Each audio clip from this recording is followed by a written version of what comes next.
Hello friends, welcome back to our YouTube channel 10th and 12th NCERT Biology, and today we are going to study about sexual reproduction in flowering plant. Guys, ये 12th class के chapter 2 है. आप NCERT की book open करके इस chapter को read कर सकते हैं. Let's start. Guys, today we are going to study about the morphology, structure and the processes of sexual reproduction in flowering plants. ठीक है, flowering plants को हम angiosperms भी बोलते हैं. Flower a fascinating organ of angiosperms. आपके NCERT के book page number 19 पर है ये. ठीक है, आप अपनी बुक ओपन करके भी पढ़ सकते हैं. Human beings have had an intimate relationship with flowers since time immemorial. Guys, human being का एक बहुत ही इंटीमेट रिलेशनशिप रहा है फ्लावर्स के साथ. हमारा बहुत अच्छा रिलेशनशिप रहा है. हम उसे ऑर्नामेंटल भी यूज करते हैं, हम सोशल वर्क के लिए भी यूज करते हैं, रिलीजियस भी यूज करते हैं, कल्चरल वैल्यू भी है. ठीक है, they have always been used as symbols of for conveying important human feeling such as love. किसी के लिए लव अगर हमें शो करना होता है तो भी हम फ्लावर्स यूज करते हैं. अफेक्शन के लिए, हैप्पीनेस के लिए, ग्रीफ के लिए, मॉर्निंग के लिए एक्सेट्रा. बहुत ऐसे इवेंट्स होते हैं, बहुत ऐसे टाइम होता है, ऐसा काफी सी जगह होती है जहां पर हम फ्लावर्स का यूज करते हैं. List at least 5 flowers of ornamental value that are commonly cultivated. Okay, आप 5 फ्लावर्स ऐसे हैं जिनका लिस्ट बना सकते हैं और हमें बताइए कि ऐसे कौन से 5 फ्लावर्स हैं ऑर्नामेंटल वैल्यू है जिनकी और हम उन्हें कल्टीवेट भी करते हैं.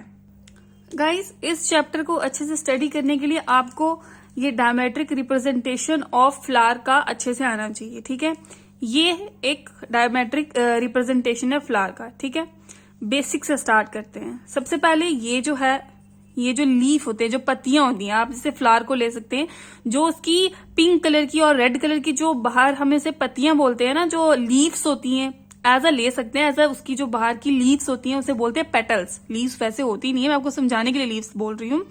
जो हम हिंदी में से पत्तियां बोलते हैं उसे पेटल्स बोलते हैं इंग्लिश में. ठीक है, ये जो बाहर वाली होती है जैसे फ्लावर की रेड कलर की होती है उन्हें पेटल्स बोलते हैं. ठीक है, उसके सेंटर में आपने देखा होगा इस टाइप का स्ट्रक्चर बना होता है. ये आप अपने बुक के पेज नंबर 20 में भी देख सकते हैं अगर आपको क्लियर नहीं है. इनको कहते हैं anthers.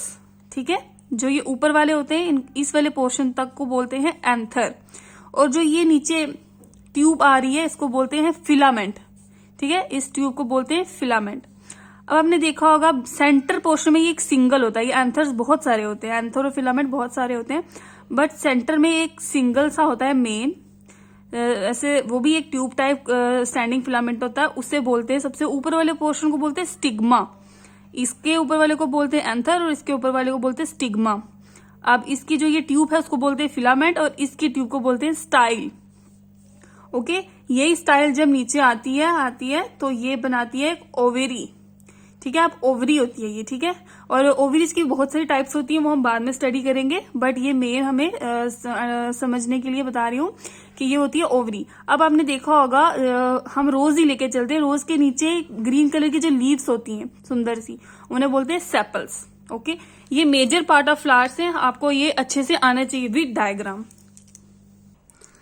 Pre fertilization, structures and events. हम फर्टिलाइजेशन होने से पहले के स्ट्रक्चर्स के बारे में, फर्टिलाइजेशन होने से पहले के पूरे सिस्टम के बारे में स्टडी करेंगे. Much before the actual flower is seen on a plant, the decision that the plant is going to flower has been taken place. Several hormonal and structural changes are initiated which leads to the differentiated and further development of the floral primordium. Inflorescences are formed which bears the floral bud and then flowers. आपने देखा होगा कि actual flowers जो हम plant में देखते हैं, आपने हर एक प्लांट में फ्लावर देखा होगा, वो प्लांट पहले ही डिसाइड कर लेता है कि कब फ्लावरिंग होनी होती है, कब फ्लावरिंग नहीं होनी होती है.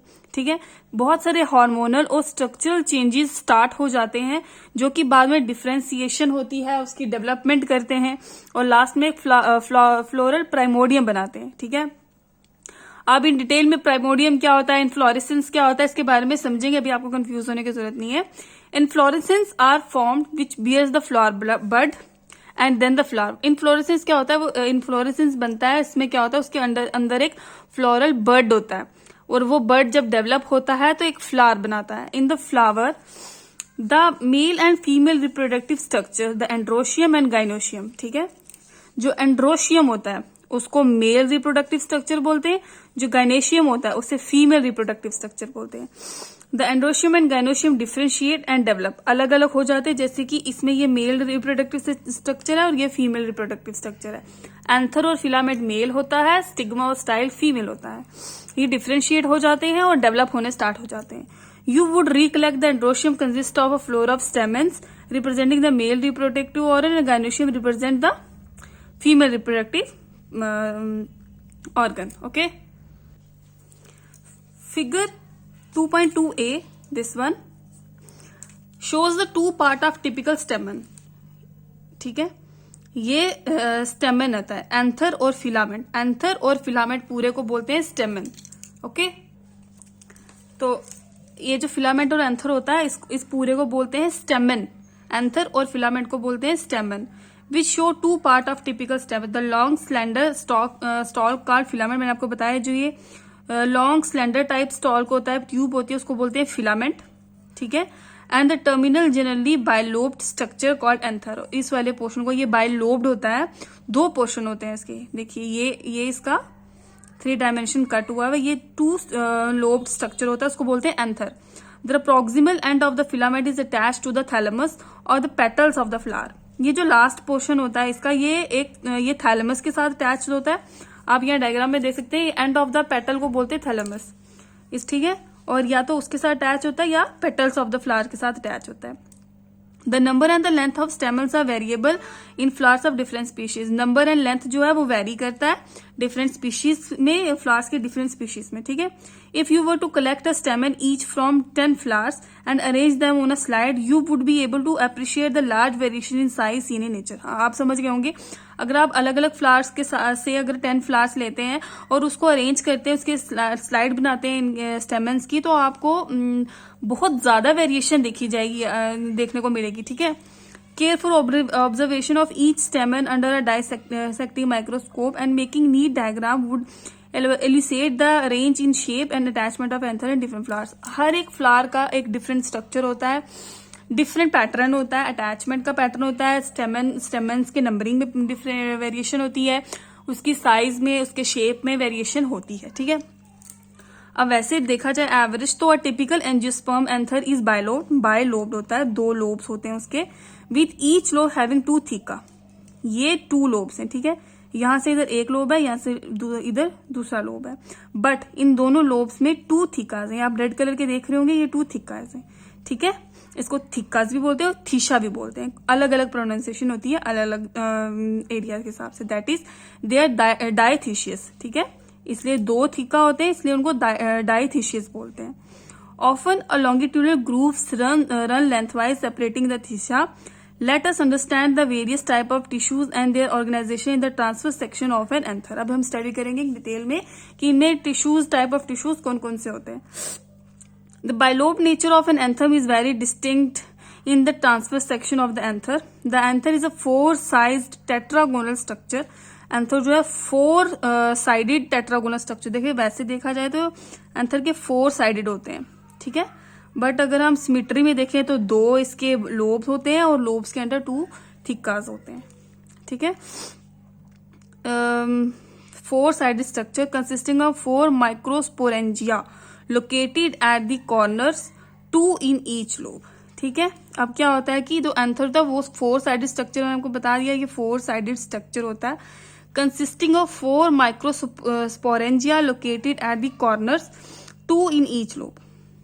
देखो अब क्या होता है, स्पोरेंजिया होता है, इन कॉर्नर्स में क्या होता है, 2 स्पोरेंजियाज होते हैं। ठीक है, यहाँ पर भी 2 स्पोरेंजियाज होंगे, यहाँ पर भी 2 स्पोरेंजियाज होंगे। हर एक साइड में क्या होते हैं, 4 consisting of 4 microsporangia located at the corner, 2 in each lobe. ठीक है, ये एक लोब है, ये एक लोब है, ये 2 लोब है। एक लोब में 2 माइक्रोस्पोरेंजिया होंगे और दूसरे लोब में भी 2 माइक्रोस्पोरेंजिया होंगे, मतलब टोटल 4 माइक्रोस्पोरेंजियाज होते हैं। किसी को कोई डाउट है तो कमेंट सेक्शन में पूछ सकता है। The microsporangia develop further and become pollen sacs. क्या होता है कि माइक्रोस्पोरेंजिया हर एक में 2 होते हैं, आप समझ गए होंगे। उसमें क्या होता है कि बीच में माइक्रोस्पोरेंजियास होते हैं, छोटे छोटे माइक्रोस्पोरेंजियास होते हैं, वो क्या होते हैं, डेवलप होते हैं। जब डेवलप होते हैं तो ये आप देख रहे होंगे अपने डायग्राम में, डायग्राम 2.2b में छोटे छोटे पोलन सैक्स होते हैं, छोटे छोटे पोलन सैक्स बन जाता है डेवलप होने के बाद, छोटे छोटे गोल गोल पोलन सैक्स बन जाता है। फिर क्या होता है, they extend longitudinally all through the length of the anther and are packed with pollen grains. अब क्या होता है, ऐसे तो ये कट सेक्शन बताया हुआ, पर ये एंथर पूरा यहाँ तक होता है, पूरी ट्यूब होती है, थिकास पूरी ट्यूब में होते हैं। तो क्या होता है कि ये पोलन सैक्स जो है पूरी ट्यूब में क्या है, स्प्रेड हो जाते हैं, और इन पोलन सैक्स के अंदर क्या ग्रो करता है, पोलन ग्रेन्स। ठीक है, पोलन ग्रेन्स होते हैं जो लास्ट में फर्टिलाइजेशन में हेल्प करते हैं, वो आप आगे पढ़ेंगे। अब स्ट्रक्चर ऑफ माइक्रोस्पोरेंजियम, अब स्ट्रक्चर पढ़ेंगे माइक्रोस्पोरेंजियम का। In a transverse section a typical microsporangium appears near circular in outline, ठीक है, देख रहे होंगे आप ये circular in outline. It is generally surrounded by 4 wall layers, 4 wall layers होती हैं इनके अंदर।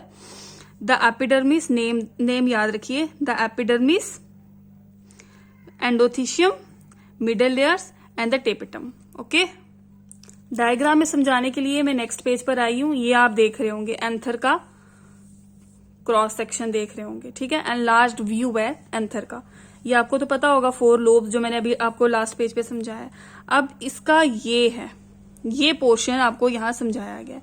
देखिए 4 लेयर्स, फर्स्ट एपिडर्मिस, उसके अंदर वाले लेयर को एंडोथीशियम, उसके अंदर वाले को मिडल लेयर, उसके अंदर वाले को टेपिटम, और उसके अंदर माइक्रोस्पोर मदर सेल्स ग्रो करते हैं, ठीक है, जिनको हम पोलन ग्रेन्स भी कहते हैं। आई थिंक आप डायग्राम देख के समझ गए होंगे। The outer 3 wall layers perform the function of protection and help in dehiscence of anthers to release pollens. ठीक है, जो एपिडर्मिस होता है, एंडोथीशियम होता है और मिडल लेयर, जो 3 लेयर्स होती हैं, वो फंक्शन कौन सा परफॉर्म करती हैं, प्रोटेक्शन का, जो कि हेल्प करती है एंथर को अपने पोलन ग्रेन्स को रिलीज करने के लिए। पोलन एंथर को टूटने में हेल्प करती है, तभी टूटेगा एंथर, तभी बीच से पोलन ग्रेन्स रिलीज होंगे। The inner most wall layer is called tapetum. आपने डायग्राम में देखा है, उस इनर मोस्ट वॉल को कहते हैं tapetum. It nourish the developing pollen grains, जो मदर सेल्स थे उनको पोलन ग्रेन्स भी कहते हैं। ये जो टेपिटम है, ये पोलन ग्रेन्स को नरिश करता है उनके डेवलपमेंट के लिए। Cells of the tapetum possess dense cytoplasm and generally have more than 1 nucleus. Tapetum क्या होता है, वो उसमें डेंस साइटोप्लाज्म होता है जो कि हेल्प करता है, उसमें मोर देन 1 न्यूक्लियस होता है जो कि हेल्प करता है डेवलपिंग पोलन ग्रेन्स की नरिशमेंट में, उसकी डेवलपमेंट में। When anther is young, a group of compactly arranged homogeneous cell called sporogenesis tissues occupies the center of each microsporangium. अब आपने पढ़ना है माइक्रोस्पोरोजेनेसिस क्या होता है। आपने यहाँ पर अभी नाम तो सुना होगा स्पोरोजेनियस टिश्यूज। अब हमने देखना है कि माइक्रोस्पोरोजेनेसिस होता क्या है। एज द एंथर डेवलप, जैसे ही एंथर डेवलप होता है, वो भी मैच्योर होता है, the cells of sporogenous tissue undergo mitotic division to form microspore tetrad. आपने आगे देखा होगा, यहाँ देखिए, वेट, यहाँ देखिए, ये थी सबसे अपर मोस्ट लेयर एपिडर्मिस, फिर ये वाली एंडोथीशियम, फिर next middle layer, then tapetum. अब टेपिटम के अंदर ये जो मदर सेल है, ये इसके अंदर डेवलप हो रहे होते हैं और इसको कहते हैं स्पोरोजेनस टिश्यू। अब जैसे ही एंथर डेवलप होता है, ये स्पोरोजेनस टिश्यू जो होते हैं, ये सेंटर पार्ट, जो सेंटर पोर्शन है, यहाँ आने स्टार्ट हो जाते हैं, सेंटर आने की लोकेशन में आने स्टार्ट हो जाते हैं। उसके बाद क्या होता है, as each cell of the sporogenous tissue is capable of giving rise to a microspore tetrad.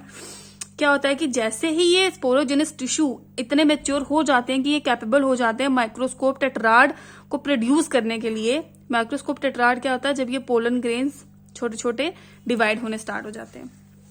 Each one is a potential pollens और माइक्रोस्कोप मदर सेल्स। ईच, हर एक स्पोरोजेनस टिश्यू के अंदर क्या होता है, एक पोटेंशियल पोलन ग्रेन डेवलप हो चुका होता है। मैंने आपको बताया इसके अंदर पोलन ग्रेन्स, ये वाले mother cells, microspore mother cell develop हो रहे होते हैं। तब तक क्या होता है, पोटेंशियल पोलन ग्रेन्स और माइक्रोस्कोप मदर सेल्स जो हैं वो प्रिपेयर हो जाते हैं। The process of formation of microspores from pollen mother cells through meiosis is called microsporogenesis. क्या होता है कि उस फॉर्मेशन की इसमें क्या होता है कि उस फॉर्मेशन की प्रोसेस को, जिससे क्या छोटे छोटे माइक्रोस्पोर्स यानी कि पोलन ग्रेन्स जब बनते हैं पोलन मदर सेल से, पोलन मदर सेल से, PMC से जब पोलन ग्रेन्स बन जाते हैं यहाँ पर स्पोरोजेनस टिश्यू में, थ्रो मियोसिस की प्रोसेस से उसे माइक्रोस्पोरोजेनेसिस कहते हैं। ठीक है, आप यहाँ पर माइक्रोस्पोरोजेनेसिस की डेफिनेशन भी देख सकते हैं।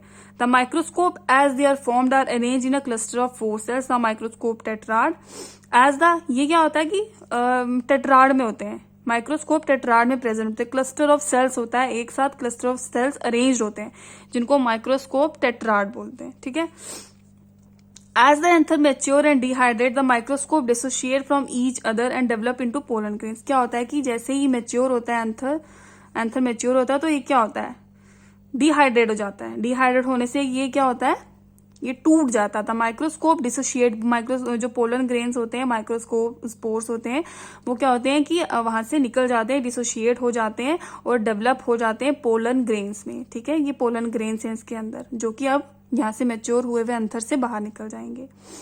Inside each microsporangium several thousand of microspores are pollen grains are formed that are released with the dehiscence of anthers। बहुत सारे thousands of pollen grains present होते हैं इस माइक्रोस्पोरेंजियम में, जो कि जब डिहेसेंस ऑफ एंथर होता है तो ये रिलीज हो जाते हैं।